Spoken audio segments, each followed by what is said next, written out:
Hello everyone, it's DA here. Hope you guys are doing great. Hope you are doing amazing. Today I'm bringing you a recap of DevStream 113. This is where I will keep you updated with things coming to Warframe and what you can expect in the future of the game. I will also try to keep it as short as possible, not up to 20 minutes, but sometimes maybe at most, maybe around 12 to 13 minutes, because I don't want to bore you guys. I want to get straight to the point. So the first item on the list is going to be the relay reconstruction.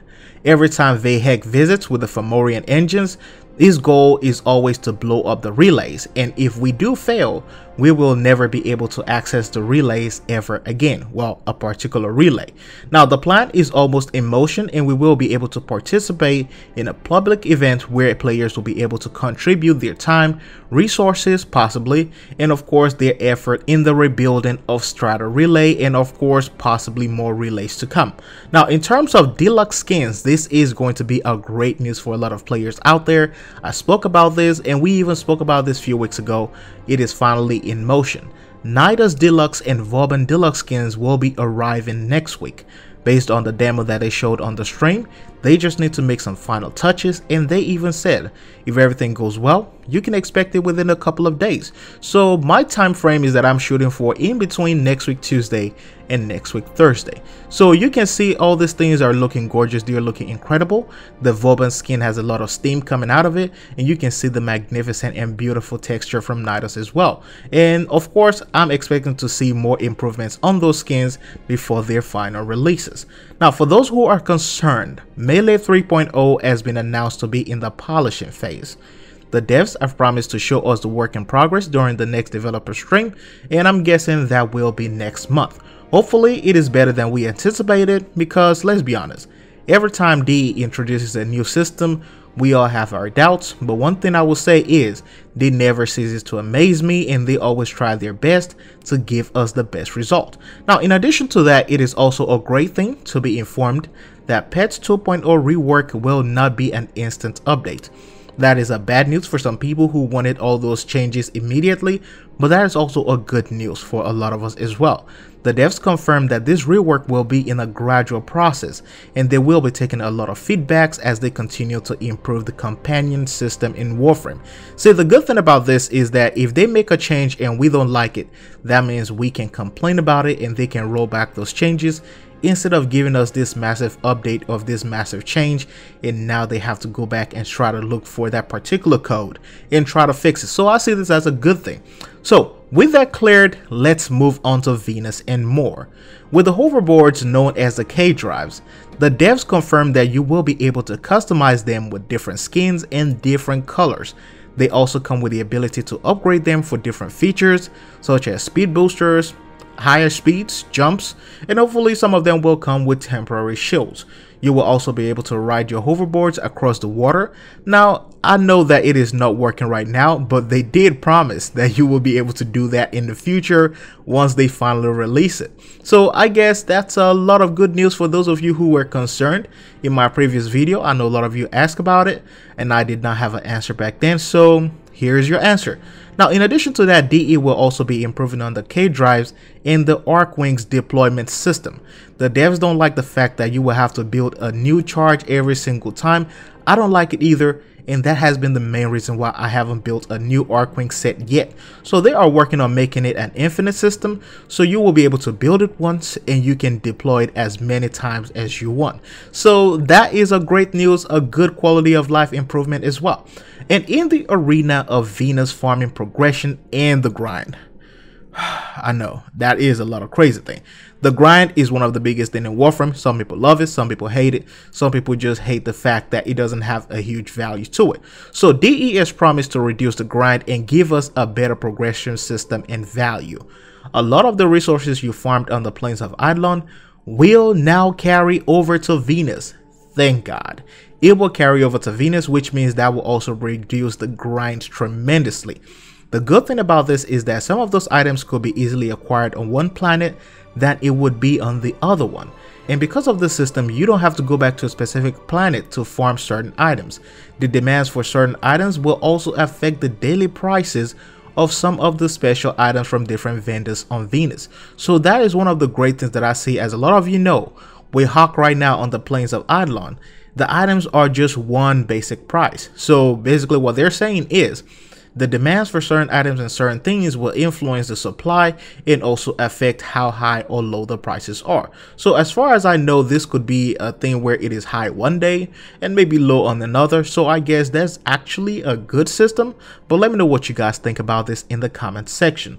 Now, for those of you who are planning on getting the corpus gear for your operators, there is good news. Well, that's not all you can expect, because there will also be the introduction of Corpus Solaris skins for your operator amps. That is incredible. You can choose unique skins, so you don't have to look like you just rolled out of Cetus. You can actually look like an actual Corpus tech. Fortuna will be released around the same time as the Plains of Eidolon did last year. The devs promise between the end of summer and fall 2018, so I guess we can shoot for maybe somewhere around October or November. And if you ever wonder, they will be adding more dialogue and more story choices to the NPCs in the game, so all these different players and characters that you encounter will not just be giving you the typical "hey, I want to buy stuff" dialogue. They will actually have depth and stories to them, and you can also choose to learn more about those characters. So that is a great thing, and I cannot wait to see them do that with every single thing else in the game.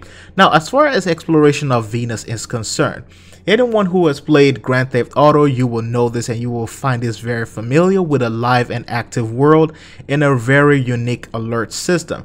Your actions on the snowy slopes of Fortuna will come with consequences. Depending on the level of threat you possess, you will begin to see few troops here and there, and if you do not leave that zone and you still commit more, then you may end up in an orbital strike zone. So that is a really crazy thing. This will also be very important to your approach pattern. Whenever you go into different missions, you can choose to do something stealthy, but this will help you determine if you want to do it that way or if you want to just go in guns blazing. Now, if your goal on Venus is going to be to hunt the giant spiders, then you are in a lot of luck. Because Venus doesn't have a nighttime system, you will just have to lure in the spiders using specific items. You don't have to set your alarm or wait for a certain time zone. You don't have to wait for an hour, wait for 55 minutes. You can do it anytime you want. Now, the great thing about this is that you can get your group of friends and embark on several hunts as much as you want, embark on different takedowns, but you have to also be aware. Constant hunts are fun, but it will also increase your alert level and your alert system, and that can ruin future missions as well. So I see the good and the bad in that. They want to make sure that, you know what, no good deed on the slopes of Venus will come without any kind of regret. Now, more creatures and fishes will also be introduced in the future, and just like the Plains of Eidolon, you will be able to upgrade your gear to lure in certain beasts for different capture missions, and they will also come in sets of common, uncommon, and rare variations of these exotic animals. So your job is going to be for you to make sure that they are not extinct. Revenant is still receiving some updates to its power system, still getting a lot of tweaks here and there. However, as of now, its fourth ability has been changed to resemble the powers of the Gantulis laser beam. You will be able to spin around with it, shoot lasers at different enemies, and by the looks of it, it also looks like it deals a lot of damage. Now, that is one thing that the devs pointed out. The devs also mentioned that he is too overpowered right now, and we'll definitely see some downscaling very soon before the release, but it still looks like he is ready for release, and it looks gorgeous, so we can expect the Revenant frame within a couple of months as well. Finally, we have the Railjack system. And this is a system that will be coming out basically after Venus, because they have several things that they want to tie into it as well. The Railjack will be a moddable and customizable ship. You will be able to add turrets and different features. The multi-crew interceptor comes with multiple levels of stations, including a cargo bay. Now, I don't know what we're going to use a cargo bay for, but I guess they're going to add a feature where it will need us to use it for. Maybe some sort of an escort mission or maybe an extraction mission. I don't know. Now, this will be heavily based on the clan system as well, as they have pointed out, and each clan will be able to utilize these ships in explorations all across the system.